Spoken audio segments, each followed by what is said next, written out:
नमस्कार दोस्तों, कैसे हैं? नमस्कार, मैं हूं राकेश, आप लोगों के सामने स्वागत करता हूं। उम्मीद करता हूं आप सभी लोग बहुत अच्छे होंगे। करंट अफेयर्स इन 2 मिनट, एक इंपॉर्टेंट करंट अफेयर आपके सामने है।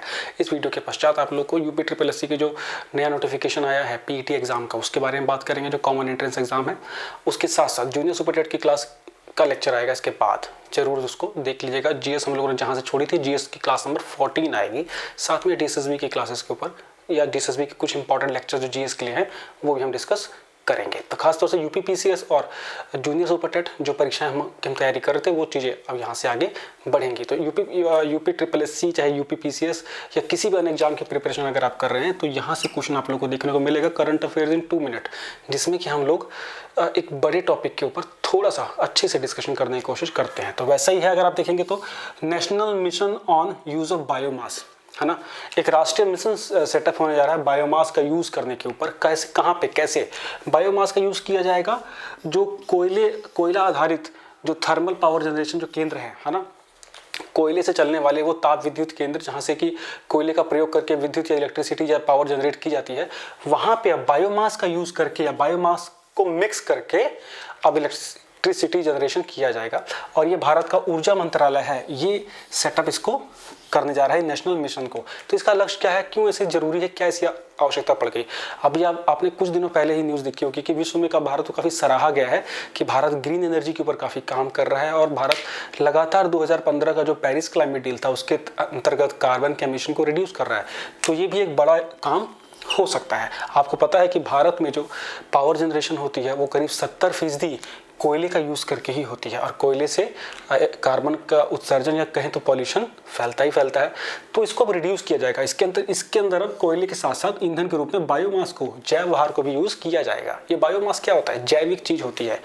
कोई भी जीवित जैविक पदार्थ, है ना, या कभी वो जो जैविक पदार्थ रहा हो, उसका यूज़ करके जब उसका यूज़ अगर हम करते हैं, वो बायोमास एक प्रकार से कहलाता है। जैसे कि हमारे एग्रीकल्चर के जो वेस्ट हैं, लकड़ियाँ हैं, जो भी चीज़ें हैं, तो इनका यूज़ किया जाएगा और इसके तहत ऊर्जा जनरेट की जाएगी। इससे क्या होगा? इससे होगा कि भाई पोल्यूशन थोड़ा सा रिड्यूस होगा, कोयले से होने वाले जो पोल्यूशन है वो थोड़ा रिड्यूस होगा। इसके साथ साथ हमारी जो एनर्जी है, जो ट्रांजिशन है वो थोड़ा क्लीनर होगी, है ना, थोड़ी ऊर्जा और हरित होगी। दूसरी चीज़, इसमें आपको पता होना चाहिए कि 2004 और 2002 के बीच में सर्वे हुआ था, जिसके अंतर्गत एक प्रकार से भारत की बायोमास की एटलस निर्धारित की गई थी कि भारत में कितना ये जैविक पदार्थ है बायोमास, जिसका हम यूज़ कर सकते हैं पावर जनरेशन में। और वो करीब माना गया था कि करीब 145 मिलियन टन हर वर्ष भारत का बायोमास एटलस है, जिसको यूज़ किया जा सकता है पावर जनरेशन के लिए। लेकिन हम इसका बहुत कम मात्रा में भी हम इसको यूज़ कर पा रहे हैं, है ना। और इस मिशन का यूज़ करने से अभी ये उम्मीद है कि लगभग इसमें से हम 100 मिलियन टन जो बायोमास है पर ईयर हम यूज़ करने लगेंगे। और इससे क्या होगा, करीब हम लोग वर्तमान में जितनी इलेक्ट्रिसिटी जनरेशन हम कर रहे हैं उसमें 18,000 मेगावाट से अधिक इलेक्ट्रिसिटी जनरेशन सिर्फ हम इस बायोमास का यूज़ करके कर सकते हैं। ठीक है, तो वो एक विधि होती है जिसको बोलते हैं को फायरिंग, है ना। क्या बोलते हैं? को फायरिंग। तो दो अलग अलग ईंधनों को मिला के ऊर्जा जनरेट की जाती है ना, ईंधन के रूप में यूज़ किया जाता है, तो उसे को फायरिंग बोला जाता है।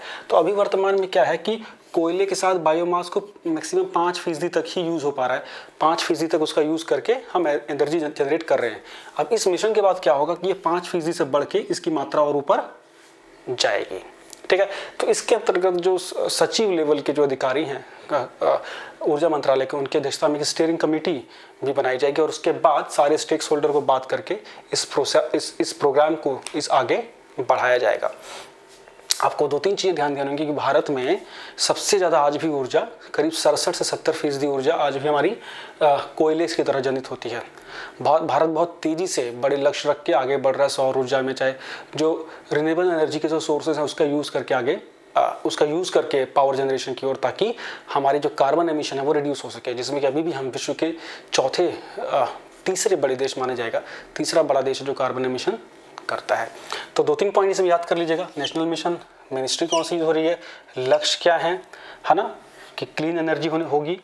और उसके बाद अच्छा, इसमें एक और चीज़ बताई गई है कि इसमें ना जो बायोमास जो जैव पदार्थ हैं और उसको थर्मल पावर तक पहुंचाने के लिए भी पूरा एक प्रॉपर ट्रांसपोर्टेशन सिस्टम डेवलप होगा।